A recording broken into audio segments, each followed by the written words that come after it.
Hello friends, this is Caroline Varghese और आज हम कुछ फ्रेजेस देखेंगे जो हम अपने डेली लाइफ में यूज कर सकते हैं। कुछ भी ऐसा नहीं सिखा रही जो आप नहीं यूज कर सकते। मैं आपको ऐसे फ्रेजेस बताऊंगी सिचुएशंस के साथ जो आप अपने डेली लाइफ में यूज कर सकते हो। बहुत ही छोटा सा वीडियो होगा, बहुत ज्यादा टाइम नहीं लूंगी एंड कोशिश करूंगी कि आपको सारे के सारे जितने फ्रेजेस हो सके मैं आपको बता पाऊँ। So the first one would be as easy as pie. As easy as pie या फिर अ पीस ऑफ केक, ये दोनों का एक ही मतलब है, वेरी इजी। तो कभी भी आपके पास कुछ काम होता है या कोई आपको कुछ असाइनमेंट देता है, प्रोजेक्ट देता है, तो आप ये चीज बोल सकते हो, this project is as easy as pie और this project is just a piece of cake. ये दोनों ही फ्रेजेस यूज करते हैं when you want to explain that something is very easy, कुछ बहुत ही ज्यादा आसान है। नेक्स्ट हमारा है bend over backwards. Bend over backwards का मतलब है ट्राइंग वेरी हार्ड, कोई चीज करने की बहुत ज्यादा कोशिश कर रहे हैं। For example, I am trying to meet the deadline bend over backwards. मैं पूरी कोशिश कर रही हूं कि मैं डेडलाइंस को मीट कर पाऊं। Next is broke. ब्रोक क्या होता है? ब्रोक हम जब यूजुअली बोलते हैं तो वो ब्रेक का एक टेंस होता है, दैट इज कि कुछ टूट गया है, that is broken, past tense में यूज करते हैं। लेकिन अगर हम इंसान के लिए ये यूज करें, for example I am broke बोले, उसका मतलब है कि पैसे नहीं है, कुछ भी पैसे नहीं बचे हैं, तब हम यूज करेंगे I am broke. Next is cut it out. Cut it out का मतलब है stop doing something. Alright, stop doing something.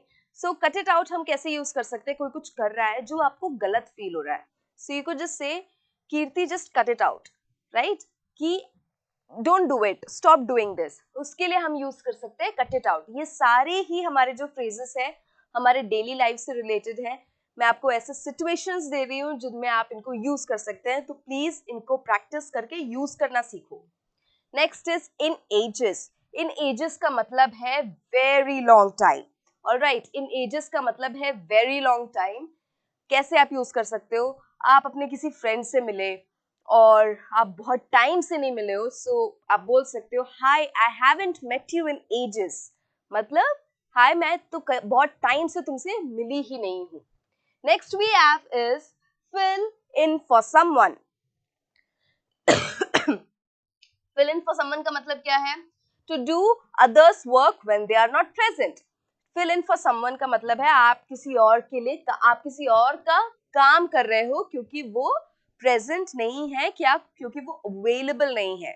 Example, आप ऑफिस में हो और काम बटे हुए हैं बट आपके पार्टनर आज एब्सेंट है, लीव पे है, तो उस कंडीशन में आप क्या कर सकते हो? You will be asked to fill in for that person, right? मतलब आपसे उम्मीद की जाएगी कि आप उनका भी जो काम है वो आप कंप्लीट कर पाओ, बिकॉज आप एक टीम में काम कर रहे हो। Next is in the nick of time. In the nick of time का मतलब है not too late. Alright, in the nick of time का मतलब है एग्जैक्ट टाइम पे, बहुत लेट भी नहीं हुए, बिल्कुल एग्जैक्ट टाइम पे भी नहीं पहुंचे, बस पहुंच गए वाला एक फ्रेज है in the nick of time. Next is take it easy. Take it easy का मतलब है रिलैक्स।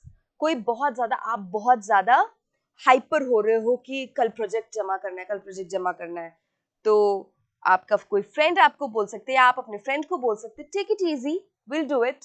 तो वहां पे हम यूज करते take it easy, just relax. Next is 24/7। 24/7 क्या होता है? 24/7 का मतलब है every hour of every day, 24 घंटे सातों दिन। ऑलराइट, सो एनी टाइम, आपको जब ये बताना होता है कि आप हर टाइम अवेलेबल हो या हर टाइम कोई चीज कर सकते हो, तो उसके लिए हम बोलते हैं 24/7। फॉर एग्जाम्पल, आपका फ्रेंड को आपकी हेल्प चाहिए, आपके फ्रेंड किसी प्रॉब्लम में है, तो आप उनको बोल सकते हो तुमको कभी भी मेरी जरूरत पड़े कॉल कर सकते हो। So how will you say it? You can call me 24/7। तो वैसे वो क्लियर हो जाएगा। Next is once in a while. Once in a while का हिंदी में हम बोलते हैं कभी कभार, है ना? कभी कभार हम मिल लेते हैं। फॉर एग्जाम्पल, हम किसी फ्रेंड से, किसी स्कूल फ्रेंड से बहुत कम मिलते हैं, तो हम कैसे बोल सकते हैं? I meet her once in a while, मतलब कभी कभार मिल लेते हैं। Next is sleep on it. Sleep on it का मतलब है जो भी डिसीजन है बहुत ही सोच समझ के लेना है, बहुत ही सोच समझ के, टाइम ले लो, सोच समझ के डिसीजन लो। एग्जाम्पल, कोई बहुत ही इंपॉर्टेंट डिसीजन है तो you should sleep on it, या आप अपने फ्रेंड को बोल सकते हो sleep on it and then inform me, ऐसे। Next is that is it. So आज के हमारे इतने ही फ्रेजेस थे। आई होप कि आपको ये फ्रेजेस पसंद आए, बहुत ईजी हैं, एवरीडे फ्रेजेस हैं, आप ये फ्रेजेस को रोज यूज कर सकते हो। एक और बार भले से वीडियो देख लो, लेकिन इनको कहीं पे लिख लो या प्रैक्टिस कर लो। एंड ये ऐसे फ्रेजेस हैं कि आप चाहे स्कूल में हो, कॉलेज में हो, ऑफिस में हो, कहीं पर भी हो, आप इनको यूज कर सकते हो। Thank you so much.